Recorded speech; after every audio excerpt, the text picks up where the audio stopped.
O teu telemóvel está pousado, com o ecrã virado para baixo, mas sentes o seu peso na mesa, como se estivesse a pesar sobre o teu peito.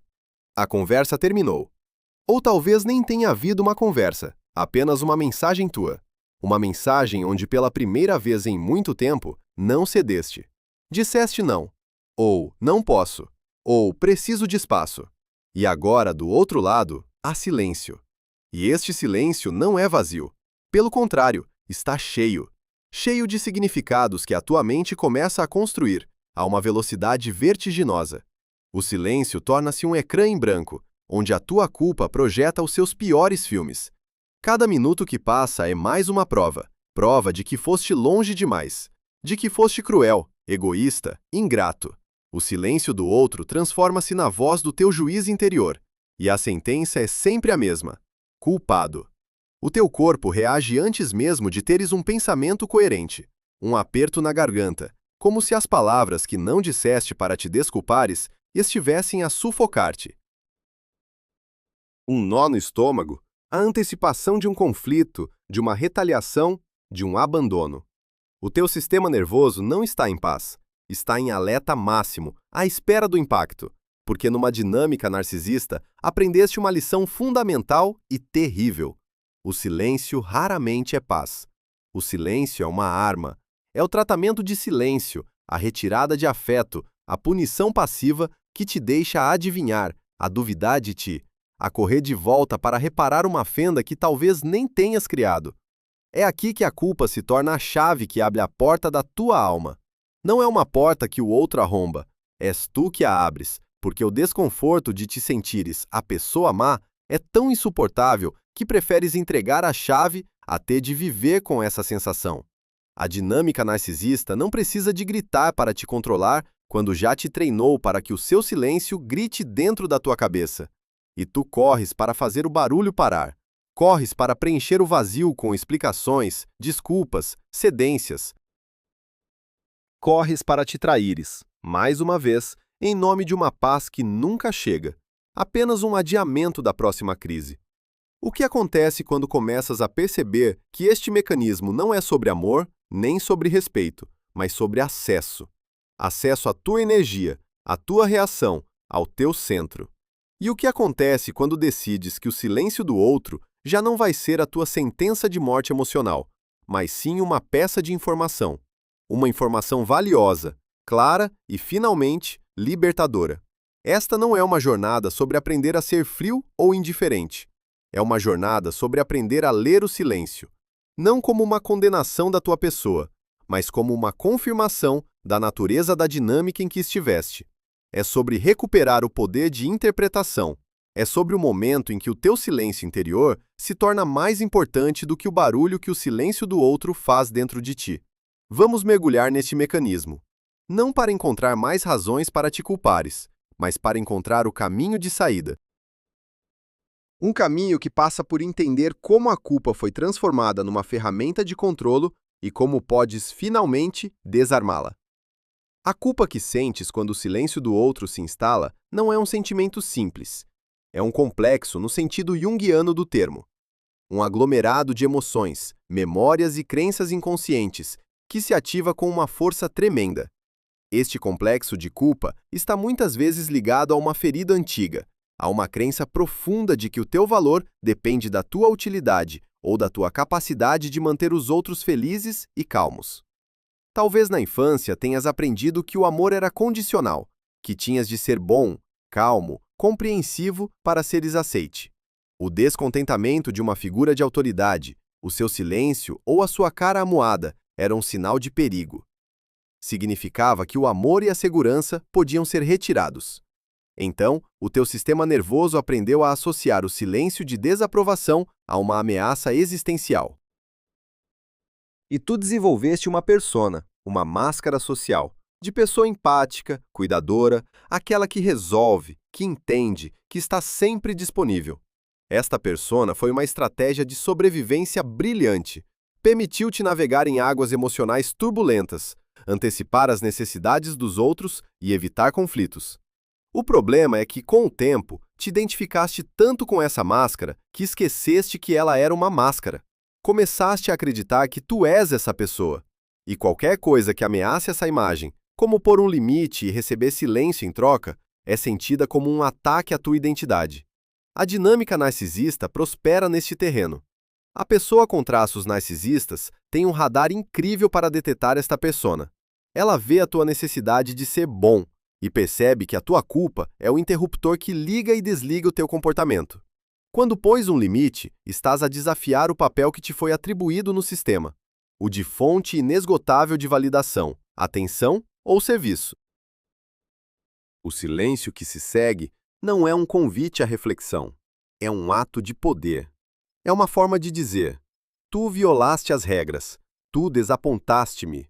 Agora vais sentir o peso da minha ausência até voltares ao teu lugar. E o teu complexo de culpa entra em ação. A voz interior começa: vês? Estragaste tudo. Eras a única pessoa que o entendia, e agora afastaste-o. Foste egoísta. Uma boa pessoa não faria isto. Esta voz não é tua. É a internalização da voz da dinâmica. A voz que te ensinou que as tuas necessidades são secundárias, que a tua percepção está errada e que a harmonia, mesmo que falsa, deve ser mantida a todo custo. A culpa, aqui, funciona como um gás lacrimogêneo emocional. Impede-te de ver com clareza, impede-te de sentir o alívio que o teu corpo talvez estivesse a começar a sentir por ter exposto um limite. Em vez disso, sentes pânico. E nesse pânico, a tua única missão torna-se restaurar a ligação, apaziguar o outro, provar que ainda és a boa pessoa da tua persona. Pegas no telemóvel para escrever uma longa mensagem a explicar por que precisavas daquele limite, mas a suavizar tanto que o limite desaparece. Ofereces uma solução alternativa, fazes uma concessão. Essencialmente, negocias a tua própria fronteira, porque o silêncio do outro te convenceu de que não tinhas o direito de a ter. Perceber isto é doloroso. É dar-se conta de que a tua bondade, a tua empatia, a tua capacidade de compreensão foram instrumentalizadas. Não porque sejas fraco, mas porque a tua estratégia de sobrevivência mais antiga foi usada contra ti. A porta de acesso não é a tua empatia em si, mas a tua incapacidade de a ter por ti mesmo quando estás sob o fogo da culpa. A dinâmica narcisista faz-te sentir que ter empatia pelos outros requer o sacrifício da empatia por ti, e o silêncio é a ferramenta que garante que tu escolhas sempre o outro. A transformação começa quando te atreves a fazer uma pergunta diferente. Em vez de "o que é que eu fiz para ele ficar em silêncio?", perguntas: o que é que este silêncio me está a dizer sobre a dinâmica? O que é que ele me está a dizer sobre a incapacidade do outro de respeitar o meu não? De repente, o foco muda. O silêncio deixa de ser um espelho que reflete a tua suposta maldade e torna-se uma janela para a realidade do sistema em que te encontras. Imagina que estás numa sala.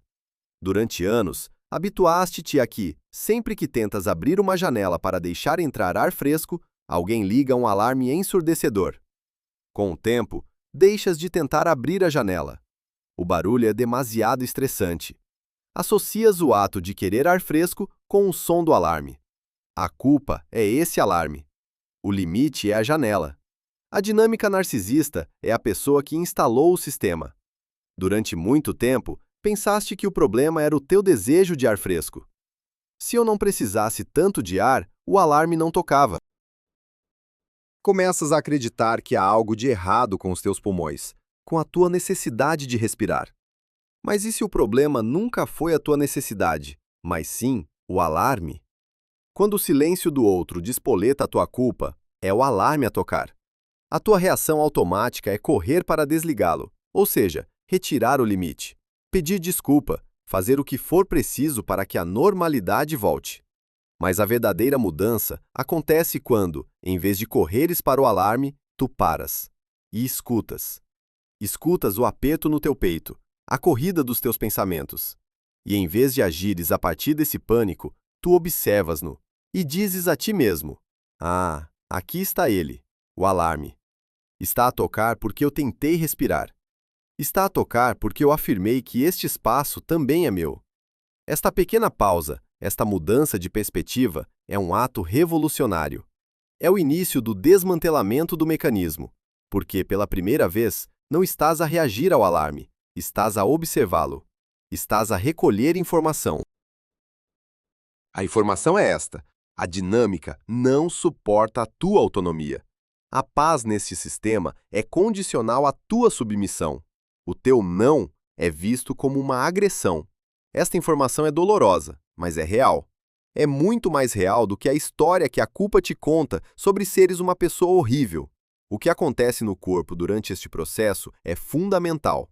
Quando o silêncio começa, o sistema nervoso simpático dispara: luta, fuga ou congelamento. A culpa e a ansiedade são a versão emocional disto. Sentes um impulso quase irresistível de reparar a situação, lutar pela ligação, de te distraíres e fingir que não se passa nada, fugir, ou de ficares paralisado, a remoer cada detalhe, congelar.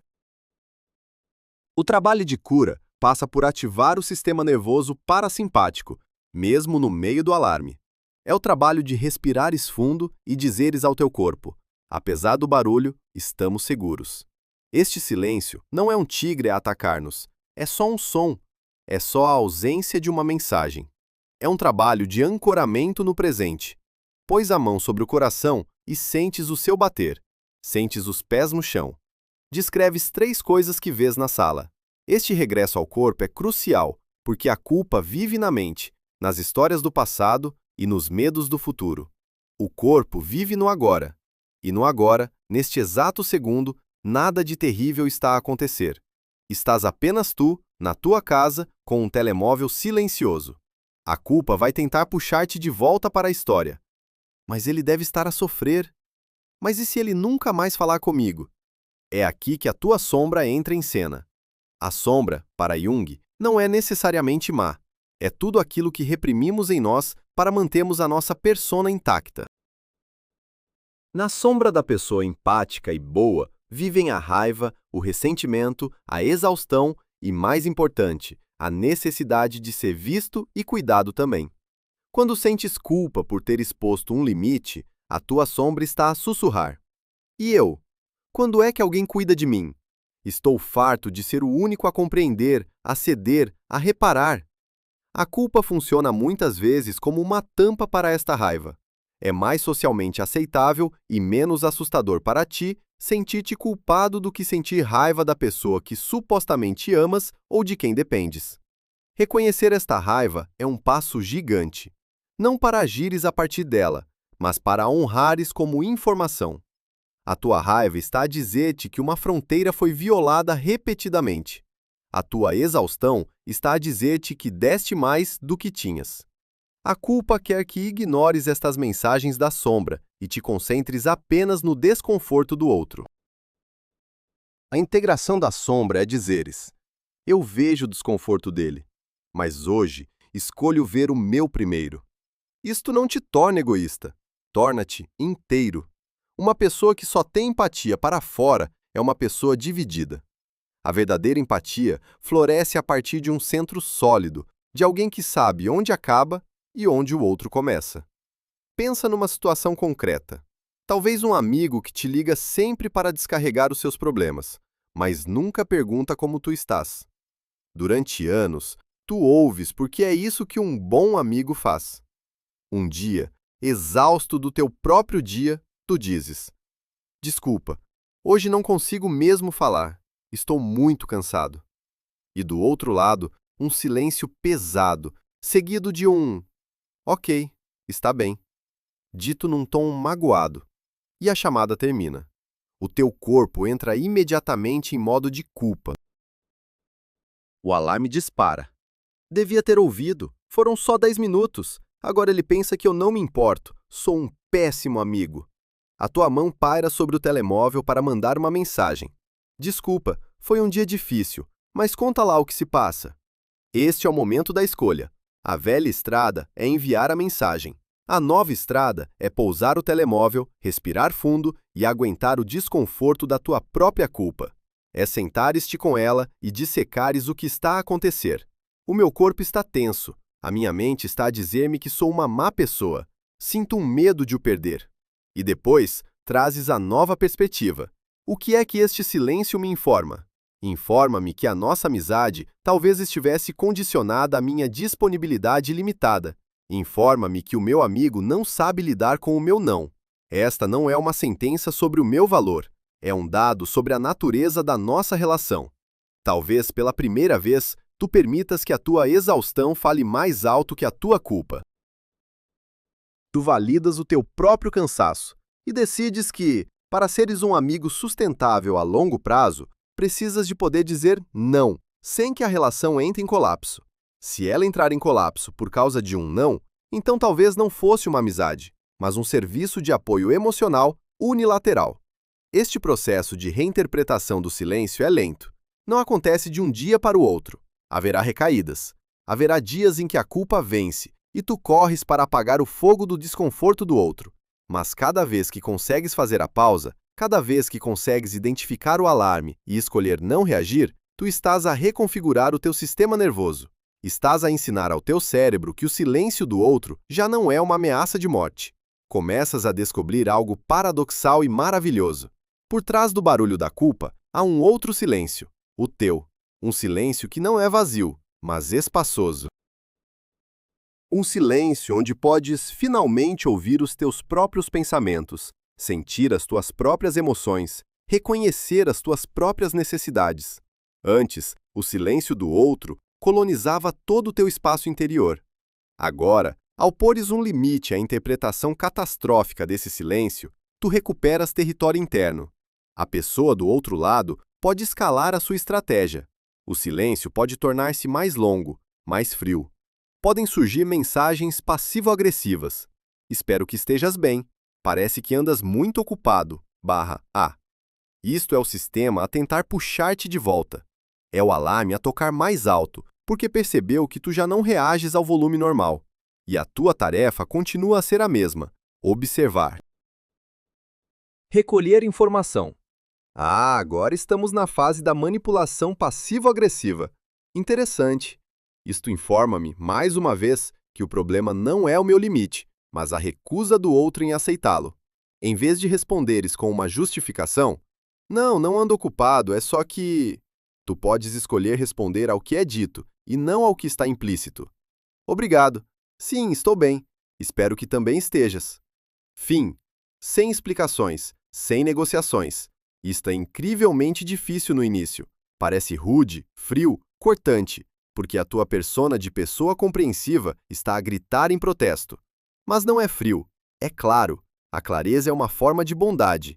É bondade para contigo e, a longo prazo, até para com o outro, porque paras de participar num jogo que não é saudável para ninguém. A culpa vai tentar uma última cartada.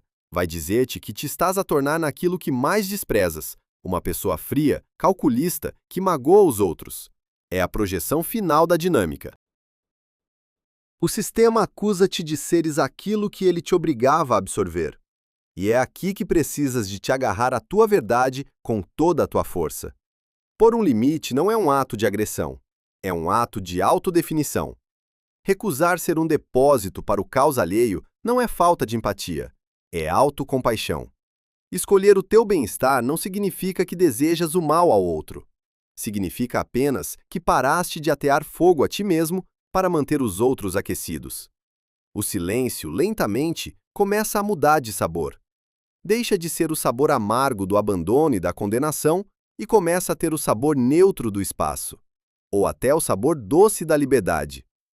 Tu envias uma mensagem com um limite, e quando o silêncio vem, o teu primeiro pensamento já não é "o que é que eu fiz?", mas sim "ok, agora tenho tempo para mim".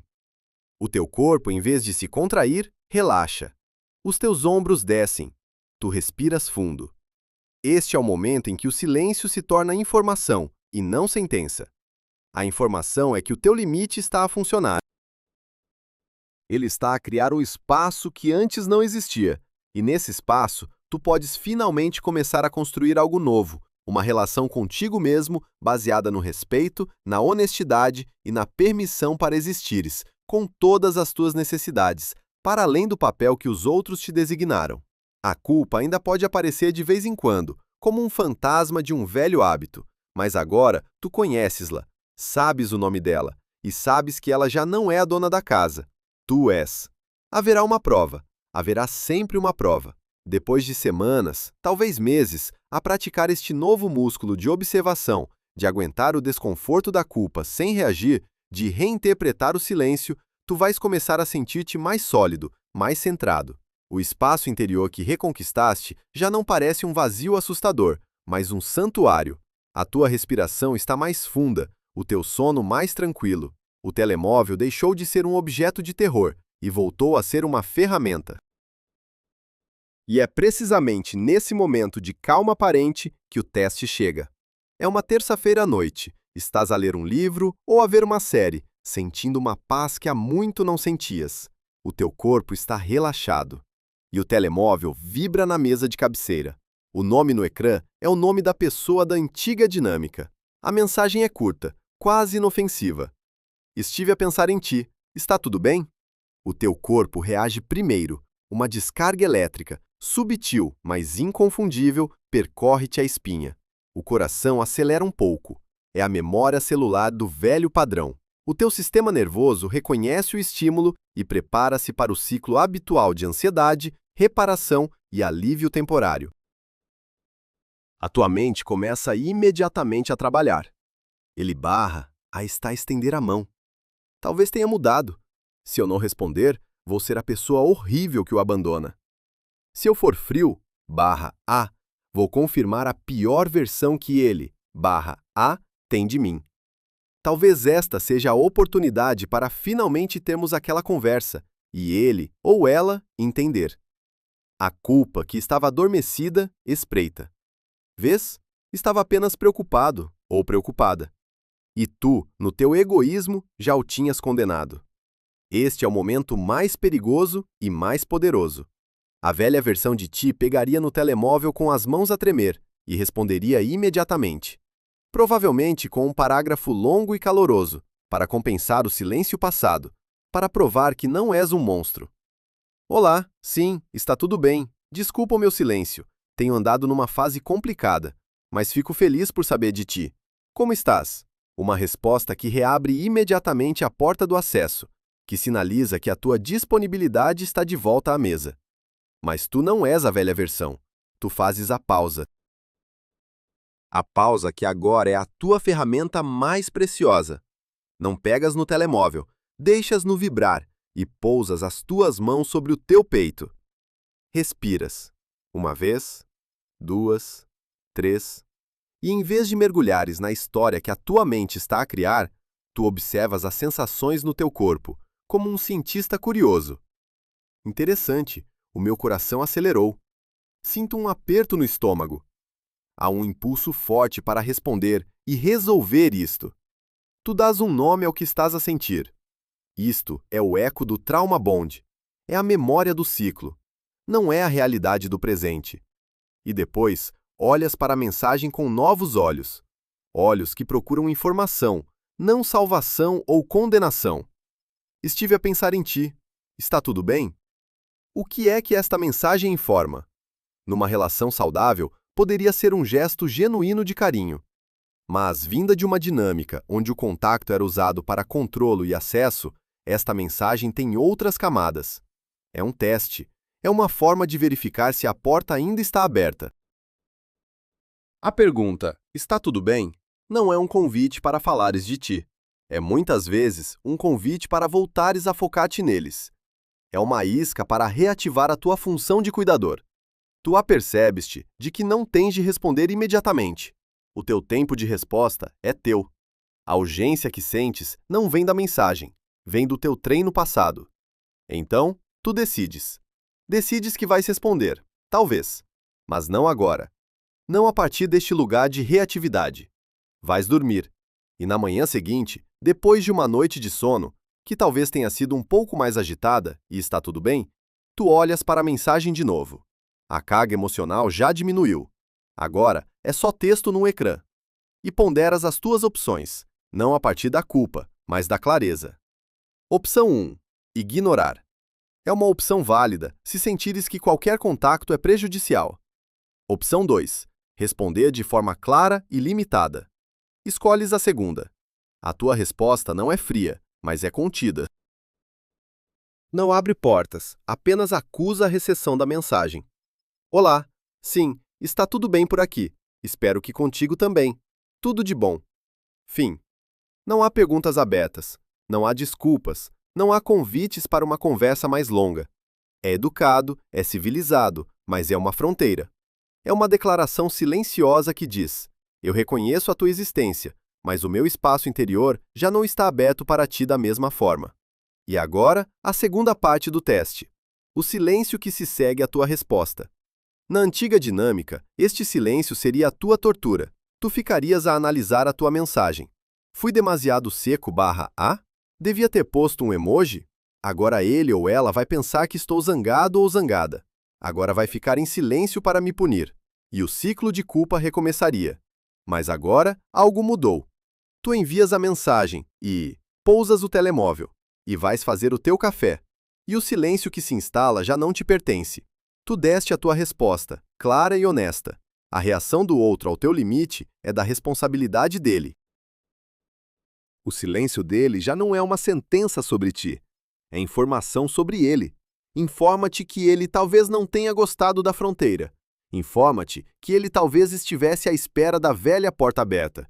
E essa informação não te causa pânico. Causa-te quase um alívio, porque confirma que a tua decisão de pôr um limite foi a correta. Tu passas o teu dia e apercebes-te, à meio da tarde, que não pensaste no assunto durante horas. O silêncio do outro deixou de ocupar a tua mente. Deixou de consumir a tua energia. Tu estás a usar essa energia para o teu trabalho, para as tuas conversas, para a tua vida. Isto não é sobre ganhar um jogo. Não é sobre quem tem a última palavra. É sobre saíres do tabuleiro de jogo por completo.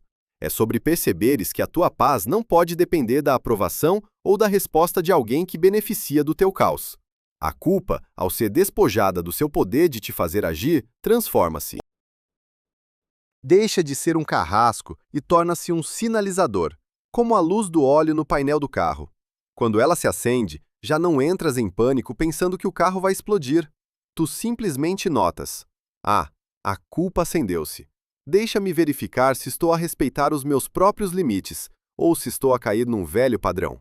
Ela torna-se uma aliada na tua autoconsciência. E o silêncio torna-se o teu maior professor. Aprendes a distinguir o silêncio punitivo do outro do teu próprio silêncio curativo. Aprendes que no teu silêncio não há condenação, há permissão. Permissão para não saber, para não responder, para simplesmente ser. Se sentires que esta jornada de reinterpretar o silêncio ressoa em ti, talvez possas dar um nome ao que o teu silêncio interior te está a oferecer agora. Não precisas de o escrever. Apenas nomeia-o para ti. Talvez seja espaço, talvez clareza, talvez respiração, ou talvez uma palavra tua. Nomear é o primeiro passo para tomar posse. Porque, no fim de contas, o objetivo não é silenciar o mundo exterior. É encontrar um lugar de silêncio dentro de ti, que seja tão sólido e tão teu que nenhum silêncio vindo de fora o consiga mais invadir ou definir. É nesse lugar que a tua verdadeira voz reside, à espera de ser ouvida.